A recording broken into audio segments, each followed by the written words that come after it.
थी। भारत को कोई परवाह ना होती भारत को कि पाकिस्तान के पास भी एटमी हथियार है और इंडिया के पास भी, भारत तकरीबन पाकिस्तान में दाखिल हो चुका था। बालाकोट का वाकया हुआ, उन्होंने, भारत ने यह परवाह नहीं की कि अगर हम पाकिस्तान पर जाकर हमला करेंगे तो हो सकता है इससे एक रिवायती जंग शुरू हो जाए। यह तस्वुर आपने लद्दाख में देखा कि चीन और भारत दोनों एटमी ताकत है, उसके बावजूद भारत ने परवाह नहीं की कि एटमी जंग छिड़ जाएगी। भारत यही करना चाहता था। यह गुरिल्ला जंग उसने तकरीबन 20 साल से जारी रखी हुई है और अभी तक पाकिस्तान आर्मी या पाकिस्तान की रियासत या पाकिस्तान की कौम इस जंग का तोड़ नहीं निकाल सकी, क्योंकि हमारे पास अफगान पॉलिसी नहीं है कोई, कि प्रैक्टिकली 2-4 घंटे के अंदर ही भारतीय फौजें अगर पाकिस्तान में दाखिल हो गई तो वो लाहौर और सियालकोट में दाखिल हो सकती हैं। भारत एक खौफनाक हद तक रिवायती जंग की तैयारी कर रहा है, aircraft carrier, nuclear submarine, Rafale aircraft.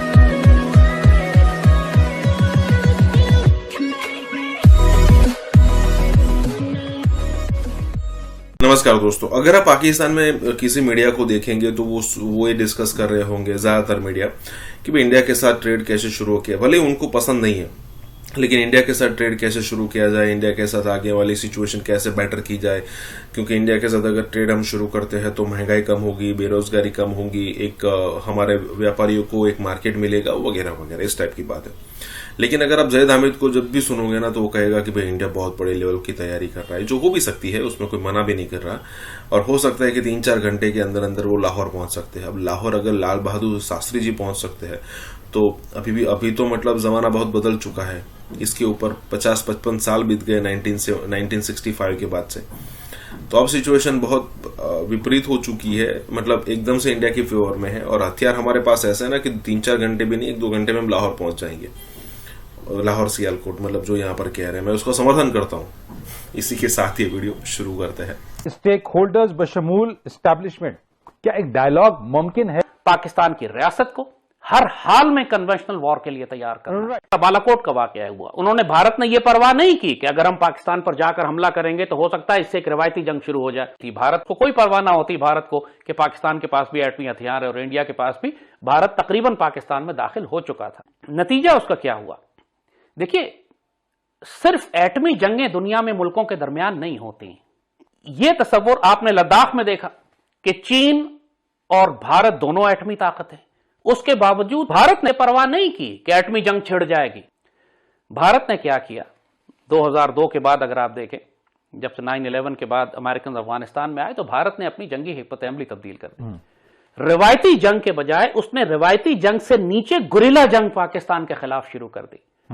2003-4 के बाद टीटीपी तैयार की उसने अफगानिस्तान में, उसने पाकिस्तान पर हमले करना शुरू कर दिए।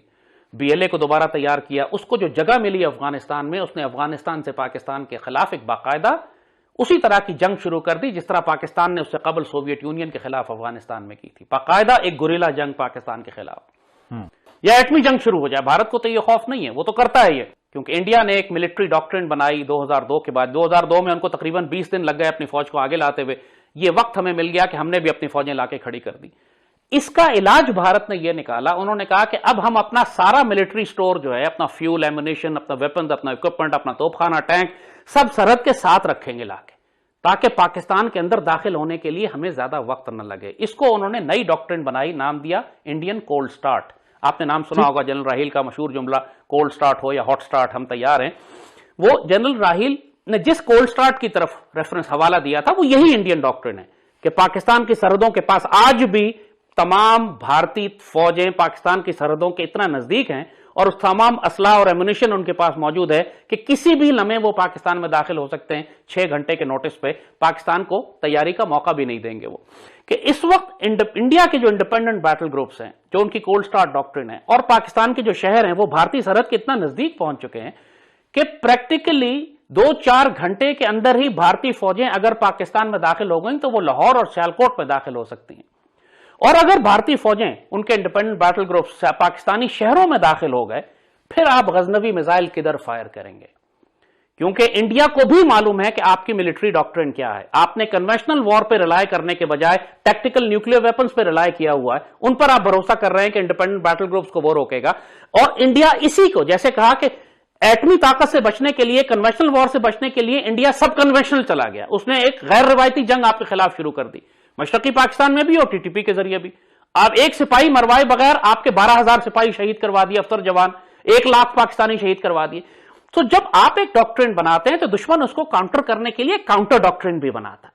اگر لاہور میں داخل ہو گیا بھارت، یا سیالکوٹ میں داخل ہو گیا، یا آزاد کشمیر میں داخل ہو گیا، یا گلگت بلتستان میں داخل ہو گیا، پھر ہم کیا کریں گے؟ اب یہاں پر جسے کہتے ہیں پاکستانی ریاست خاموش ہے. سو یہی وجہ ہے کہ اس وقت میں الارم ریز کر رہا ہوں. میں پاکستان کی ریاست کے تمام اداروں سے، مسلح افواج سے بھی، پاکستان کی حکومت سے بھی، پاکستان کی تھنک ٹینکس سے بھی، میڈیا سے بھی، پالیسی میکر سے بھی ایک بات میں کہہ رہا ہوں کہ اس پر ڈیبیٹ کریں. یہ ایک پاکستان کی ریاست کی پالیسی فیلئر ہے، ہمارا ایک غلطی ہے، ایک اجتماعی غلطی ہے ہماری، یہ کلیکٹو فیلئر ہے کہ ہم نے ابھی تک اپنی قوم اور اپنی ریاست کو ایک کنونشنل وار کے لیے تیار نہیں کیا ہوا. بھارت ایک خوفناک حد تک روایتی جنگ کی تیاری کر رہا ہے. Aircraft carrier, nuclear submarines, Rafale aircraft, missile, radar, satellites, پوری دنیا سے وہ کئی $100 ارب کی خریداری اگلے چند سالوں میں کرنا چاہتا ہے، اور مزید شارٹ ٹرم میں صرف اس سال کے لیے 20، 30، 40 ارب ڈالر کے ویپنز اور اکوپمنٹ وہ خرید رہا ہے. یہ صرف ایٹمی جنگ کے لیے نہیں خرید رہا، وہ ایک کنونشنل وار کے لیے لے رہا ہے. وہ یہ اس قسم کی رسپانس اسٹریٹجی بلڈ کرنا چاہتے ہیں کہ پاکستان کی ریاست انکیپیسیٹیٹ ہو جائے کہ یہ ایک اسٹریٹجک ویپنز لانچ کرنے کا فیصلہ ہی نہ کر سکے.